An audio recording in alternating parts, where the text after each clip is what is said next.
kjer smo nekateri že sodelovali po svetu državnem svetu oziroma na inštitutu je bil zato, ker se tam prenavlja. Ampak glavni namen tega posveta je bil, da zberemo recimo reda velikosti 20 predlogov za spremembo zakonodaje. To pomeni, da približno lahko tudi 10 predlogov bomo preko državnega sveta predlagali državi Sloveniji, dajte te spremembe zakonov sprejeti. Zakaj? Zato, da bomo bolj skrbeli za okolje. Seveda pobude obstajajo razne, ampak to, ki jo lahko sam naredim kot državni svetnik, je pa točno v tej smeri in so določene prednosti, zaradi tega država mora reagirati, lahko sicer zavrne predloge, ampak jih formalno sprejme, ker imamo to formalno moč, lahko jih kot rečeno zavrne, ampak če so kaj pametni in strokovni, upam, da bodo naše najboljše predloge sprejeli. To je bil ta posvet.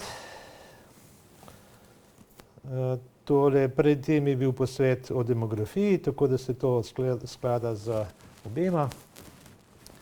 Zdaj bom pa kar najprej hitro naštel, za vsakega imamo manj kot minuto časa. Reklamni panoji, recimo Češka je prepovedala reklamne panoje v avtocestah pred kratkim in cela vrsta drugih držav ima tudi prepovedano reklamne panoje, zakaj ne bi še mi. To je tak preprost primer, zakaj ne bi takega ukrepa sprejeli. Vemo, da je varovanje okolja tu, če imate te grde panoje na kmetijski površini, tako nikoli ne bi smeli stati. To je tako nezakonito. Pri nas se zelo čudne stvari dogajajo, ampak zdaj to predlagamo totalno prepoved in tisti, ki so postavili panoje, jih bojo pa na svoje stroške umaknili. Večina razvitih držav tega nima. Potem je svetlobno onesnaženje, podobno je v razvitih državah, je bistveno bolje urejeno kot pri nas, ker je stihijsko stanje. Potem je treba zmanjšati število prebivalcev, ker so največji škodljivci v okolju smo v bistvu mi ljudje. Kakorkoli to pogledamo, je treba najti eno razmerje med številom ljudi in pa okoljem in če kar povečuje število ljudi, kot to dela Slovenijo, ker kar naprej uvaža nove tujce, nič neželirano, to seveda najbolj škodi okolju. Potem je dostikrat slišati, da dajmo vse ljudi nekako na podeželju poseliti, to je tudi grozno škodljivo za okolje. Bolje je, da se večji del ljudi koncentrira v mestih in je potem vsaj del narave tak. No in seveda treba je povečati sredstva za okoljsko znanost in pa znanost nasploh. To zavedanje o pomenu okolja narašča, zelo pozitivno narašča. Čedalje več ljudi po celem svetu, v Evropi se zaveda, da ne moramo kar tako živeti, kot smo živeli do zdaj, ker da so viri neomejeni.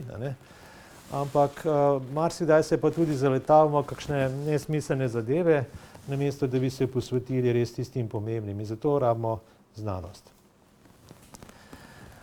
Ena ideja je to, da bi kar vsi novoizvoljeni funkcionarji, recimo župani, poslanci, tako naprej, da bi imeli nek obvezen kratek tečaj. Koliko bo dolg, to je stvar dogovora, ampak tako, da bi se vsi seznanili s temi osnovami. To je tudi ena dobra pobuda.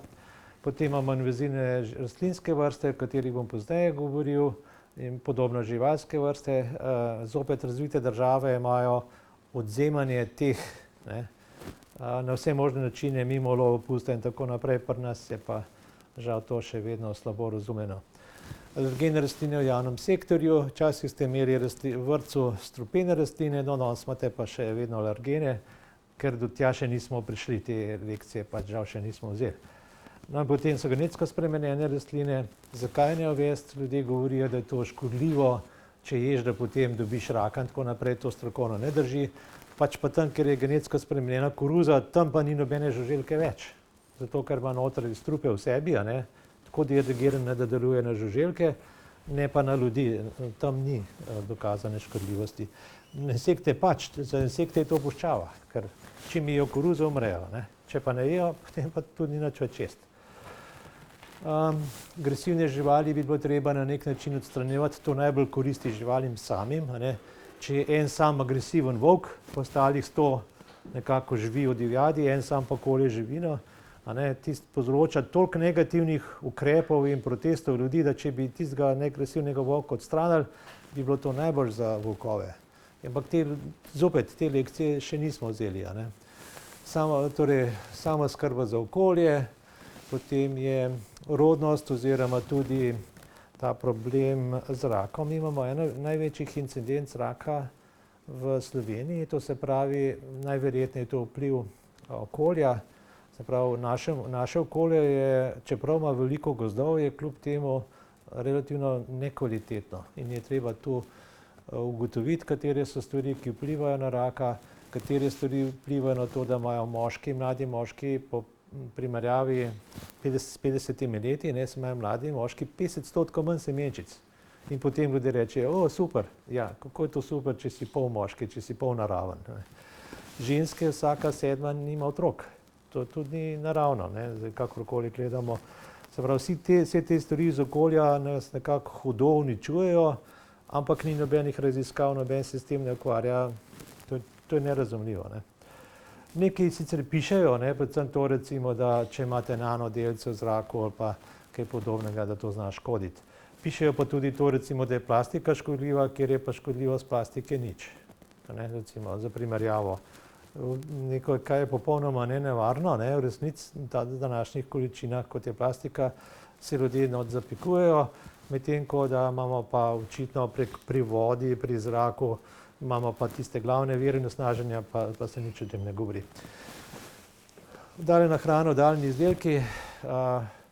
Ta hip gremo lahko v trgovino, kupimo izdelke iz Egipta, iz Južne Afrike, iz Brazilije, kjerkoli, in potem rečejo, kdo spodbuja uničevanje oziroma to, da požigajo brazilske gozdove. Ja, mi, ki kupujemo brazilsko hrano. Če ne bi mi kupovali, sami imajo zadost. Tako pa požigajo gozdove, zato da razvite države, Evropa, Amerika in tako naprej, je vse mogoče brazilske produkte. In je tu treba enostavno nek davek uvesti na te oddaljene, ne glede na to, da porabiš veliko energije, da jo pripelješ do sem, ampak ključno je to, da se potem tam uničuje masovno okolje in imajo ljudje na videz občutek, ja, se ni nič narobe. Prodaja kmetijskih površin, izgubili smo 10% kmetijskih površin od leta 2000. Si predstavljate, 10% kmetijskih površin od leta 2000. Pa nič. Zakaj? Zato, ker je ceneje čez najboljšo zemljo postaviti cesto, kot pa iti recimo skozi gozd. Ceneje je in investitorji, tisti, ki delajo načrte, imajo navodilo, dajte narediti najcenejšo pot. Čeprav je čez najboljše njive. Tako da je treba recimo davke 3-krat povečati na kmetijske površine. Podobna je zgodba s temi energetskimi viri, tudi kolega Ogrembo pozneje še govoril recimo o vetrnicah in podobno. Marsikaj je iz neznanega razloga nestrokovno. Zakaj je taka energetska politika v Sloveniji, zakaj ene stvari so financirane, ko se vidiš, da so okoljsko slabe, druge, ki so pa okoljsko dobre, pa niso. Inventor ima SCOP 9, se pravi faktor, za 1 kilovat energije dobiš v povprečju 9 kilovatov. To je sicer sezonski, za segrevanje dobiš mogoče samo 3, recimo, pa z inverterji oziroma klimami moraš segrevati takrat, ko je nad nulo. Ko pade pod nulo, se veliko energije porabi za to, da se odmrzuje. Ampak če je nad nulo, imate pa fenomenalne faktorje, ki jih ne dosega, mogoče recimo vodna črpalka dosega, pa noben drug teh. Pa kljub temu se to ne financira, financirali so se pa do kratkim peleti, peleti so pa kaj drugega kot navadna drva malce predelana, da jih ne mečeš noter naenkrat. Primer termoelektrarne. Termoelektrarne, not gori ogenj in potem gre v zrak grejo ne samo škodljivi plini, res, da so filtri napredovali, ampak kljub temu je tu gre ogromen prispevek k segrevanju ozračja, CO2 in tako naprej. Nove trgovine rastejo kot gobe po dežju. Pa kaj imamo od tega? Nič. Samo nekaj zemlje uničimo in še več ljudi gre noter kupovati stvari, ki jih ne rabi. Vse te stvari, ki so nesmiselne in okolju škodljive, je bilo treba obdavčiti. Jedrska energija, če postavimo nov blok jedrske elektrarne, je to neko vredno 10 000 vetrnic, pa praktično nima nobenega izpusta, res malo se greva, ampak CO2 nima pa nič. Nič CO2 ni. Zdaj pa pogledajte termonuklearno, pa primerite, koliko je ena okolju škodljiva, pa druga okolju škodljiva. res je tukaj nekaj sevanja, ki se ga da nadzirati, pa res je neka nevarnost, ne da eksplodira recimo v ekstremnih primerih, ampak kar se pa tiče izpustov, je pa tle nič. Ali pa primerjava 10.000 vetrnic, si predstavljate 10.000 vetrnic po Sloveniji. To je noro, ni nobene primerjave. In zato ravno pripovedujem, da mora tu stroka pomagati medijem, ljudem, da se zavedajo, kje je res tista ta prava škoda in kje je to kar neka zgodbica. Vodne elektrarne, ribje steze. Ribje steze sploh ni drago postaviti in potem ribe lahko potujejo čez ta jesa, ampak vendar je marsikatera še vedno danes brez tega. Se pravi, ko postaviš neko inženirsko zadevo, je relativno lahko dodati še neki inženirski dodatek, ki omogoča, da je zadeva ekološka. Ampak ker ni v zakonu, je pač ljudje ne delajo. Ta nove mislim, da imajo ribje steze, ampak ta stare pa že dolgo časa tega nisem imel. Varčevanje z energijo. Ta inštitut je že Štefan Kovačeva kupila, včasih po zimi, ko je najbolj mraz, ali pa poleti, ko je najbolj vroče, so glavna vrata odprta. In potem jih jaz seveda vedno zaprem in potem naslednjič, ko prinese nekaj noter, pa naslednjič spet odpre. To bi bilo treba enostavno sankcionirati, vsaj javni sektorju, tisti, ki ima v teh pogojih odprta okna, vrata, nekaj čas, pač neka kazen. Pri hitri vožnji bom še govoril, pa v tovornjakih. En tovornjak uniči toliko asfalta kot 10.000 avtomobilov. In seveda, če obnavljaš cesto, to gre seveda energija, seveda se segreva zrače, se škodi okolju in tako naprej. Tranzitne tovornjake bi morali mi bistveno bolj sankcionirati, ne pa tako, da dopuščamo, da mirno uničujejo okolje pri nas, ceste uničujejo, to ni proti Evropske unije, Evropska unija je super, ampak kako pa te tovornjaki vplivajo na okolje, pa noben se ne razburja, kada je to kaj škodljivega. Ja pa je, to je grozno škodljivo. Ceste, davke na ceste in nove in stare bi morali povečati, omejitev vozila s promili, tam recimo pri nas imam sorodnike njive in kar pride ti štirikolesnik, pa kar vozi čez njivo. In je treba to bistveno bolje regulirati. Zakaj imamo roko hitre vlake, mi pa ne, me zanima. Že Clinton je predlagal, da bi imeli svetle fasade in strehe in je povedal, koliko bi to ogromno vplivalo na segrevanje ozračja. Ker streh je veliko, fasad je veliko, in če tiste, ki so tam ne obdavčiš, potem je več svetlih in to se veliko pozna na svetovnem nivoju. Zdaj imamo pa še 10 minut za majčkeno bolj poglobljeno debato o nekaterih teh zadevah. Torej vprašanje o stroki. Kdo ima prav? Stroka, politika, mediji, ulica? Jasno ima prav stroka, se to vsi, ki tle smo, to vemo. Ampak poglejte, kakšne neumnosti se dogajajo. Ta je še tako najbolj deljena. Veliko ljudi pravi, da vpliv človeka na globalno segrevanje sploh ni. Se ne da dokazati, tega ni nič. Potem veliko ljudi meni, da je cepljenje škodljivo. Pri nas na odseku imamo tam 35 ljudi, vsakič je vsaj eden, ki ne cepi otrok. Na 35. V bistvu več kot 5% otrok se ne cepi v Sloveniji in mislijo, da koristijo svojim otrokom. Mislijo, ker ne vejo. Ne vejo, ne znajo, ne razumejo, niso sposobni razumeti. Kajenje ne škodi. V Državnem svetu smo imeli zadnjič debato in smo uspešno zatrli ta predlog, da bi bilo kajenje bolj dovoljeno oziroma da bi bil protikadilski zakon omejen, ker samo prek tistega ukrepa bi na leto recimo okrog 20 ljudi več umrlo. Precej dobra statistika je, koliko odstotkov ljudi kadi in koliko odstotkov ljudi bo zaradi tega umrlo. Zemlja je ploščata. Število ljudi, ki trdijo, da je zemlja ploščata, narašča. In njihovi argumenti so čedalje bolj strupeni, tako da, ko berem njihove argumente, se moram včasih prav potruditi, da vidim, na videz izgleda preprosto, ampak ko bi vi videli njihove argumente, bi pa videli, da so nekateri prav zviti in da moraš prav videti že kar podkovan, da jih lahko sesuješ. Ampak če jih pa mi ne študiramo, jih pa ne moramo in ne znamo sesuti. To je bistvo. Zato Wikipediji, tisto, kar piše v Wikipediji, vzemite za resnico, dejstvo, to je kot je in tudi drugim povejte tako. to vsakemu povem. Članki seveda so boljši, samo to je nek višji nivo. Za večino ljudi je Wikipedija odlična. Potem so strokovnjaki, ki se splača vprašati za mnenje.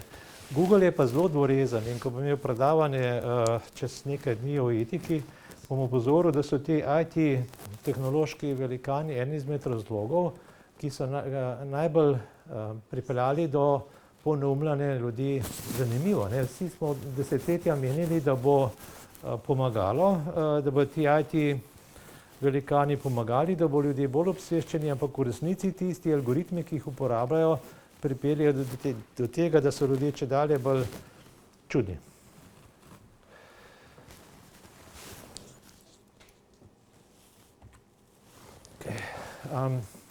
Recimo nekaj takih zgodbic. Sveče naj bi bile grozno škodljive okolju. Nekaj časa je bilo v medijih stalno, kako so sveče grozno škodljive. A so res? Grem malce računati, to sicer traja res kakšno urco, 2, 3, kakorkoli, taka naloga tipično, ker ni tako trivialno, kot se gleda na prvi pogled, ampak vse sveče v Sloveniji škodijo okolju toliko kot en sam velik tovornjak na avtocesti. A si predstavljate to? Zato, ker so nepomembne v primerjavi s prometom. Promet, kurjava in tako naprej, to so tisti glavni negativni učinki, nekateri, kot so plastika, kot so sveče, irelevantno, to sploh neprimerljivo. In zakaj se potem ljudje zapikujejo v sveče? Ne vem, ne razumem.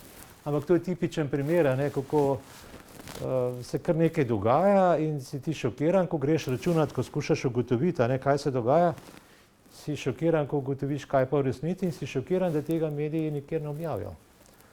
Avtoceste naj bi zmanjšali okoljsko škodo. A res, ta se mi zdela že tako sumljiva, ampak za zračunati spet rabiš nekaj časa. In 100 km avtoceste toliko segreva ozračje, zaradi tega, ker se sončna svetloba toliko bolj segreje, potem se valovna dolžina spremeni, to je Stefan Boltzmannov zakon, ker je namesto zelene površine imate dosti črn asfalt. In zaradi tega bi morali za ekvivalent tega poslabšanja zaradi 100 km avtocest samo za globalno segrevanje bi morala vsa slovenska gospodinjstva trošiti tretjino elektrike manj. Tretjino elektrike manj bi morali vsi mi. Manj kaj se segrevati, manj ohlajevati, manj prati, manj tako dalje. To so razmerje, to so glavni osnaževalci, ceste, kurjava in tako dalje, in ki so neproporcionalno večje od vsega ostalega. In za vsakih 10 km onesnaženje je približno 10% večje. Tukaj imate, vidite, bencin, tam je dizel, vidite, kako hitro naraščajo te škodljivci, škodljivi vplivi na okolje s hitrostjo, to je 100, 110. Tam nekje, tam 80, 90 tega pojava še ni, ampak nad 100 je pa več kot 10% in potem če dalje več. Se pravi, že samo s tem, da bi avtoceste nadzorovali, da bi ljudje res vozili 130 km, bi zelo zmanjšali onesnaženje v Sloveniji. Taki smo. Radi divjamo in se ne zavedamo, kako to negativno vpliva. Rodnost. To je število prebivalcev na Zemlji, vidite, eksponentno. Tukaj je zamiranje živali, vrst živali, glede na število ljudi, skala je drugačna, tukaj je raztegnjena. Tukaj je raztegnjena, zato ta špica zgleda bolj raztegnjena, ampak vidite, da si zelo lepo odgovarja. Rodnost, če bi bila rodnost 5, kot je bila v prejšnjem stoletju, bi v 13 generacijah prišel en človek na kvadratni meter površine. Meter površine, en človek stoji na Zemlji. V 40 generacijah bi prišel en človek na 1 kilogram zemlje. Se pravi, če vzamem 1 kilogram zemlje, recimo ta dva zvočnika skupaj, 1 kilogram, bi na njih prišel en človek, kar je popolnoma nemogoče, ker cela masa Zemlje je v enačbi tukaj not skrita, ni v ljudeh, ki jih je zdaj 70krat več, kot je pa masa Zemlje, te formacije. V letu 2018 je v Slovenijo prišlo, je Slovenija zrasla za 14 000 državljanov, domorodnih se je zmanjšalo za 2300, to je profesor Maračič v Prekmurju na to lepo opozoril. Tujih je bilo pa 16 300 več, tako da je prišla ta razlika v plus. In kaj je torej največja škoda, ki smo jo naredili v letu 2018, glede na to, da nismo zgradili novih 100 km avtoceste, hvala Bogu, ampak kaj pa je bila največja škoda v letu 2018? Premalo restriktivna priseljevalska politika, zato ker je en izmed največjih škodljivcev je število ljudi krat standard. Tudi če število ljudi ostane isto, standard raste, skratka pa standard ostane isti, pa število ljudi zraste, je to tako. Slovenija sicer po mojih formulcah Slovencev po narodnosti bo leta 2150 odstotkov, okrog leta 2500 nas bo pa med 5 in pa 10 tisoč genetskih Slovencev, po genetski osnovi. No, Japoncev, če si želite pa eno dobro vest, Japoncev bo pa leta 3000 bo pa nič. Zakaj? Oni nimajo migracij. Pri nas seveda tista številka Slovencev bo še vedno državljanov, ker bo toliko novih prišlo, bo še vedno številka relativno velika. Oni imajo pa to precej zaprto, imigracij skoraj da ni. Rodnost imajo tam 1,45 in je tako je strokovno mnenje. Kaj smo pa že naredili? Preoblikovali smo polovico kopnega, pol fosilnih goriv smo skorili. Izumiranje rastlinskih in živalskih vrst je 100-krat hitreje kot normalno. V 40 letih je 50% manj živali na svetu, v 27 letih so Nemčiji opazili 75% manj letečih žuželk. Tukaj imate knjigo Colbert The Sixth Extinction, 6. veliko svetovno izumiranje. Mimogrede, okrog 12.800 let nazaj je pa tudi neko nebesko telo priletelo na Grenlandijo, ker tisti krater, ki so ga zdaj odkrili pred 2 leti, ima približno 30 km v premeru. Tisti, ki je pa v Yucatanu, tisti je imel pa, ne vem, 200 km v premeru. Pred 65 milijoni let, samo ta je pa star 12.800 let. In ta je povzročil izumrtje megafavne, se pravi vsi tisti mamuti v severni polobli, mamuti pa takavi, nosorogi pa lenivci, in povzročil izumrtje Clovis kulture v Severni Ameriki. 12.800 let nazaj. To so zdaj odkrili, ko so odkrili platino na celi kupici področja v Zemlji. Ok, gremo dalje.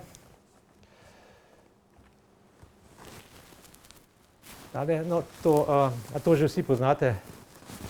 Kaj je to? Vrozija? Ja, vrozija.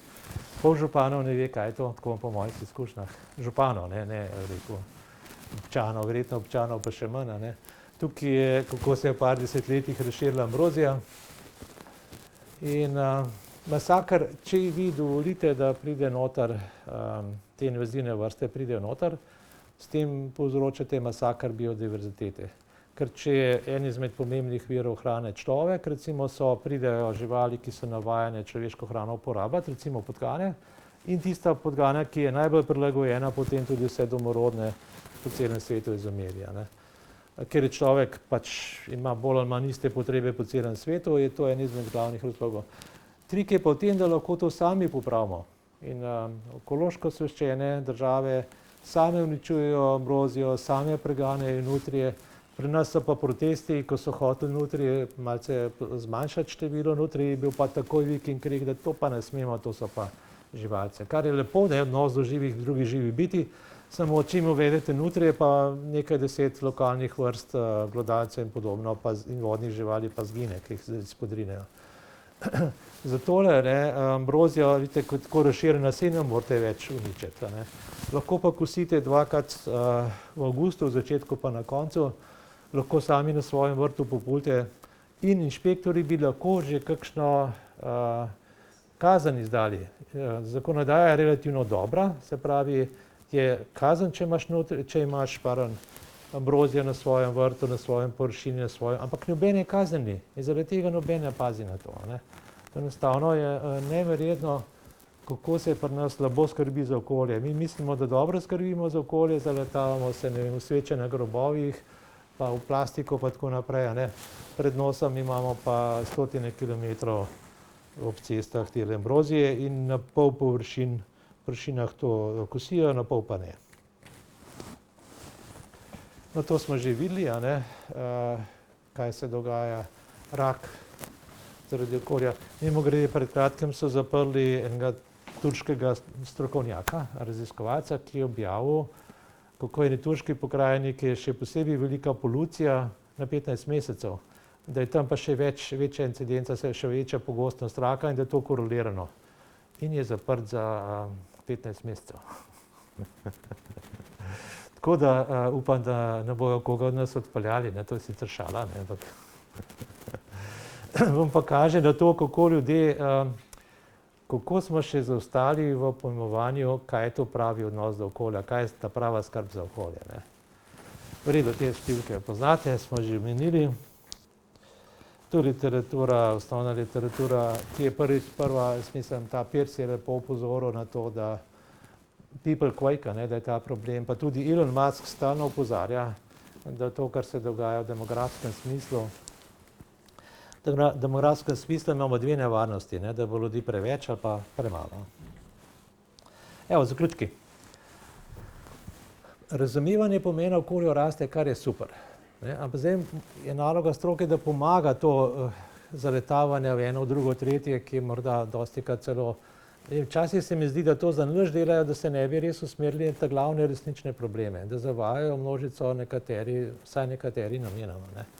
In je zato ključno, da mi te stvari strokovno speljemo, kakorkoli pogledate. Te stvari nastajajo, posveti v državnem svetu, na osnovi današnjih pogovorov bomo tu še enkrat predelali tistih 20-30 predlogov, izbrali ta najboljše ven, bomo še enkrat poslali okrog tem ekološkim združenjem in potem bomo to v primerni obliki vložili na vodstvo države Slovenije preko državnega sveta. Ampak osnovna ideja je to, eno stvar bomo zdaj naredili, da je ekosistemsko kar močno, močno podprto, hkrati pa se lahko zavedamo tega, da vsi lahko pomagamo.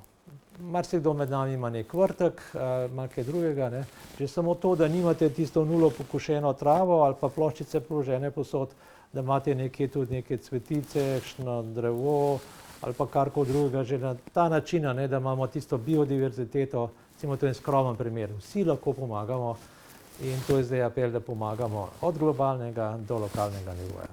Hvala lepa. Vprašanja, prosim.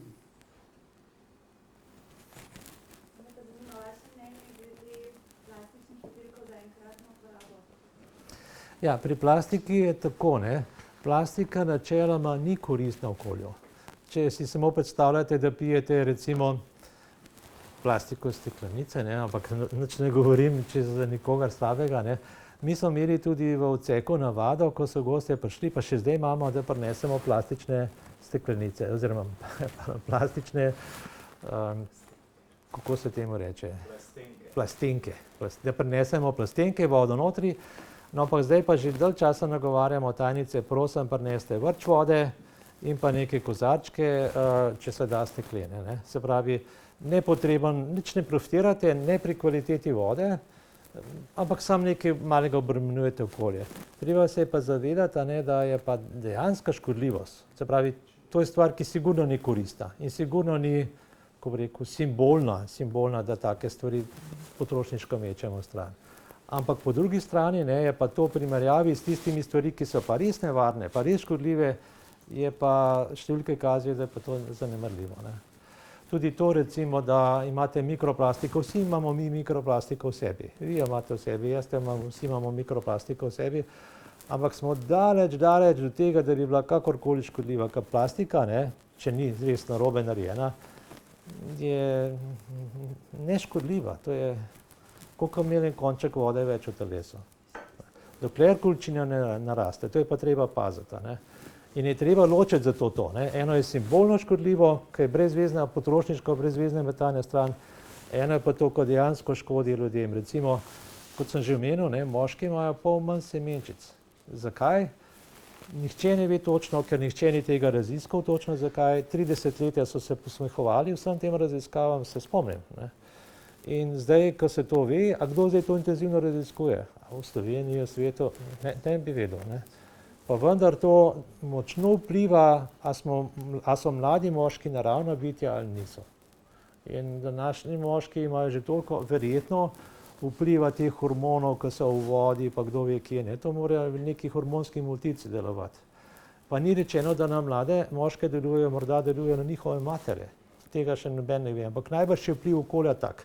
Zato, ker to je samo v razvitih državah, če greste v Afriko ali pa druge države, recimo marsikaj v Aziji tega pojava ni. Se pravi, očitno mi sami to produciramo in to je ekstremno škodljivo. Ja. Še kakšno vprašanje, prosim? Če ne, hvala lepa. Hvala lepa. Pa če bi me v tem programu z vami imel, tudi sem vrsta, pa bi bil drugačni konflikt.